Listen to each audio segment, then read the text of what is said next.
But that's the question that investigators have, I think, is why you held on to those documents when you knew the federal government was seeking them and then had given you a subpoena to return them. Are you ready? Are you ready? Can I talk? Yeah, what's you the mind? answer? Do you mind? I would like for you to answer the question. Okay, it's very simple to answer. That's why I asked it. It's very simple to, you're a nasty person, I'll tell you. Can you answer why you held on to the documents? I was negotiating. That was it, gang. That was it. That was the moment that Trump finally broke CNN. Caitlin Collins, and the most distrusted name in fake news, never, ever recovered. Take a look at this, gang. Look at this. CNN is about to conduct mass firings. We've won. We've won.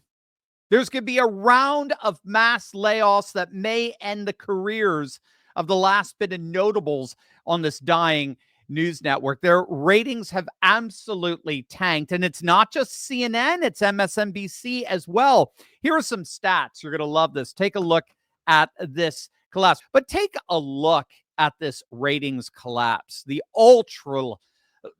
repulsive Joy Reid down 54.6% in the ratings. Ari Melber down 49.6%. Chris Hayes down 47.2%. Alex Wagner down 53.6%. Morning Joe, freaking Biden's at his best ever. Morning Joe down 39.6%. Stephanie Rule is down 67%. And sleepy Andrea Mitchell down 39.7%. That is brutal. That is absolutely brutal for both CNN and MSNBC. And as a result, we're getting now word that CNN is reportedly ready to cut some of their last remaining high-paid anchors, like Anderson Cooper.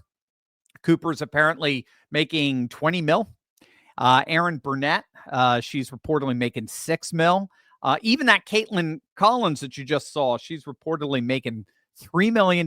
Chris Wallace, of course, he read the writing on the wall. He's announced he's out of there after 3 years. You might remember, too, the upcoming layoffs are actually part of an ongoing bloodbath of layoffs for CNN. Earlier this year, they let go of over 100 employees. It was widely reported that CNN experienced really nothing less than a bloodbath and job cuts. Yahoo News called it a gut punch of layoffs. I forget if this was back in January of this year, but among the victims, perhaps most dramatically, the entire staff at HLN. I'm sure you never heard of them. They were a spinoff from CNN. They were owned by CNN Global. The entire HLN operation had been officially nixed earlier in the year. Not to mention, of course, the total termination of CNN Plus. Freaking CNN Plus. Did it ever see the light of day?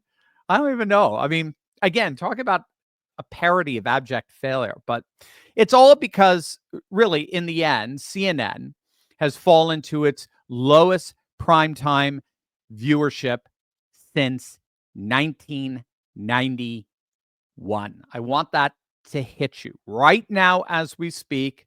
However confident they may want to try to present themselves, CNN is experiencing its lowest audience in 30 freaking years. I mean, think about it.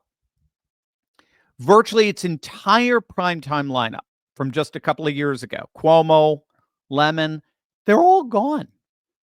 The network's basically been gutted. CNN Plus is the butt of jokes in terms of failure. I mean, the network is literally falling apart in front of everyone's eyes. They've lost their iconic Atlanta building. They had to move back into their old building. They've lost their airport monopoly that they used to inflate their advertising revenue with, claiming that they were getting hundreds of millions of views a day when no one gave them the time of day when they were sitting at the terminal. In fact, as I understand it, one of the big complaints was travelers asking airport staff, can you please turn that crap off? And they couldn't. They were contractually bound to keep CNN playing for people who didn't even want to look at it. So while that's gone now, their ad revenue is drying up as we speak. I mean, it's an absolute disaster. Now, on top of that, now we've got word that Comcast is actually trying to offload MSNBC onto somebody. Did you see this? I mean, you can't make this stuff up, gang.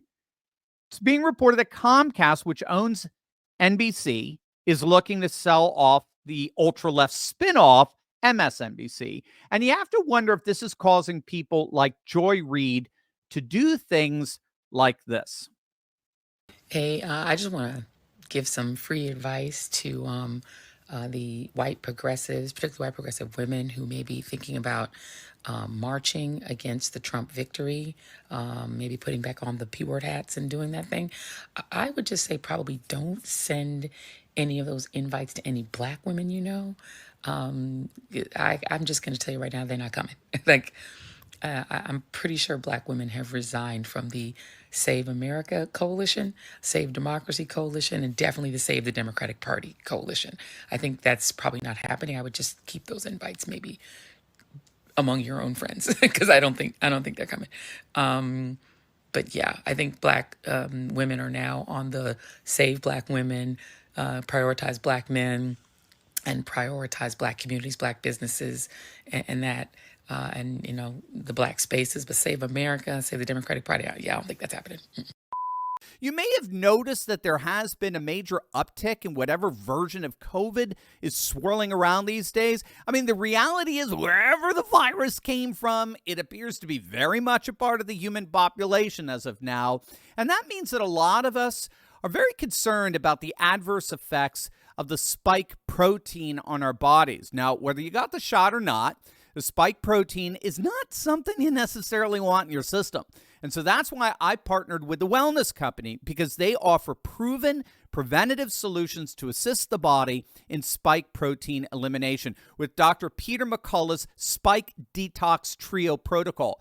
The best time to take this is prior to travel and during or if you hear about a new wave of COVID. And this protocol is being used globally by many doctors, and it's 100% natural. So if you recently had a bad bout of the virus or you want to detox from the shot, the medical board at the Wellness Company, gang, they're here for you. Click on that link below or go to twc.health/Turley. Use code Turley for an exclusive $45 off and free shipping. You heard that right. Use promo code Turley for $45 off and free shipping. Click on that link below right now.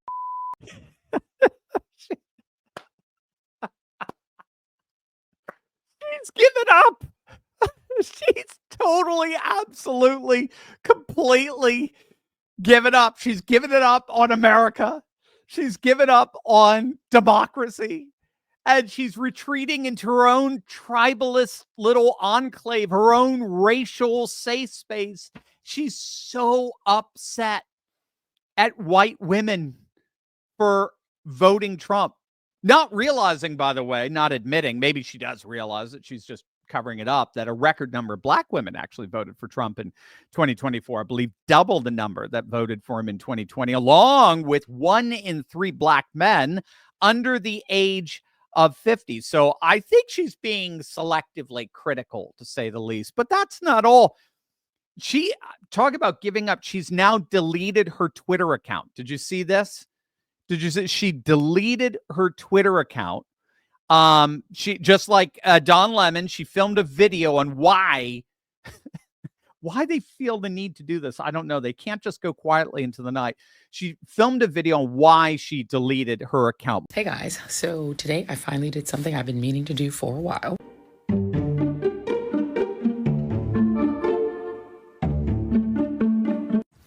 And the reason for doing it, and kissing goodbye my 1.9 million followers over there, is because I hadn't been posting for a long time. I just didn't want to contribute content once it was purchased by its present owner. But just having it there, I was only holding on to it because I, really didn't want someone trying to take over that name and using it for nefarious purposes. So I was a little bit worried about that. And also every so often I would use it to just sort of look at news that was trending and what's happening. And I would just sort of use it as an aggregator. But I just realized that's not really worth it, because in order to do the news aggregation and just look at all, you have to wade through a lot of dreck and a lot of just abuse and a lot of just negativity. And it's just not worth it. And, Sounds like a typical program of Joy Reid, doesn't it? Drac and abuse and so forth. I'll spare you the rest of it. But she's clearly having a mental breakdown at this point. The irony in all of this is that woke activists like Joy Reid and the left-wing activists disguised as journalists all throughout MSNBC and CNN, the irony is, in the end, they really only have themselves to blame for all of this. After openly and overtly lying to the American people for years now, the legacy media is suddenly stunned to find out that nobody wants to listen to them anymore. I mean, think about that. Remember, there was a time they used to be able to get away with this, when they had a monopoly of information acquisition and information dissemination. Back in the day, in the course of the 20th century, the media had a monopoly over what information would get mediated to the general population. And it was such a powerful monopoly that scholars actually referred to the media as agenda setting. This all comes from the field of study known as agenda setting theory. It refers to the various ways in which the legacy media influenced the political and cultural agenda for our nation. Agenda setting theory argues that it's not so much politicians or leaders that set the political agenda, it's actually the media. It's what the media focuses on, what issues get mass attention. And that could include the whole of the media complex, not just news, but also movies, television. So from New York to Hollywood, the national agenda was inordinately shaped more by broadcasters than it was by bureaucrats. And that's what's known as agenda setting theory. And so what we found is that left-wing activists have long recognized that if they really wanted to make a difference in the world, right, if they wanted to affect the politics of the nation, you don't necessarily run for office. You sit in front of a camera. You write editorials. You get press credentials and cause politicians to fear you based on what you were going to write about them. The media use primarily two things to do this. It's called framing and priming. Those are the two principal ways of influencing public opinion. So they would frame their stories always from a distinctly left-wing liberal point of view, so as to prime the sentiments of their audience, to bias those sentiments towards liberal Democrat policies and political issues. And in this way, the media didn't just acclimate voters towards Democrats, but they even in turn acclimated the Republican Party towards more liberal left-wing issues. And so this is why Republicans are always seen as on the defensive. It didn't matter what issue you were talking about. I mean, you see it particularly in presidential debates. You even saw it this year. The issues are always framed to favor the Democrat and put the Republican on the defensive. The problem for them is that with the rise of the internet, with the rise of what we call the network society, we all now have instant access to the same digital information that anyone at CNN or MSNBC has. So now the masses are in a position to actually fact check the self-anointed fact checkers. So society in many ways has inverted. And that's ultimately been the legacy media's undoing. Now that information has been radically democratized, so that the media no longer has this privileged monopolistic relationship to information, the masses are now in a position to be able to fact check them. And how have they fared with that? Right? They told us that Trump colluded with Russia to steal the 2016 election. They told us that Jussie Smollett was the victim of a race crime. They told us Brett Kavanaugh was a rapist. They told us the COVID lab leak theory was nothing but a conspiracy theory. They told us that border agents on horseback were running around whipping migrants. They told us that the Covington Catholic school kids mocked and ridiculed and maligned a poor, peaceful Native American simply banging on his drum. They told us that Trump built cages for migrant kids and recommended that people drink bleach to cure COVID. that Kyle Rittenhouse was a white supremacist. And of course, the granddaddy of them all, that the Hunter Biden laptop was nothing more than Russian disinformation. We got 51 intelligence experts to prove it. And here we are now with the same access to information that they have, and we're in the position to fact check them. And they've been revealed and exposed to be out and out partisan liars. And so what the legacy media is finding out the hard way today is that their agenda setting status has completely imploded. That's, in the end, what November 5th really was ultimately, I think, all about. November 5th itself, we don't have to ask how November 5th is going to affect our society or our politics. It already has. November 5th itself recalibrated our political order in that it, in effect, rejected overwhelmingly the agenda setting status of the legacy media. The legacy media didn't simply campaign for Kamala. The legacy media was the Kamala campaign.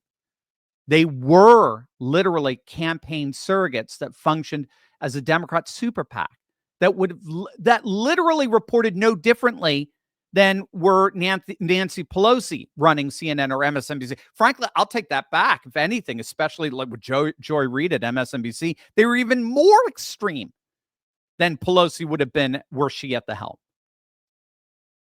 They are finding out the hard way that their days of influencing public opinion have come to an end. The era of independent news, independent content creators like yours truly has arrived.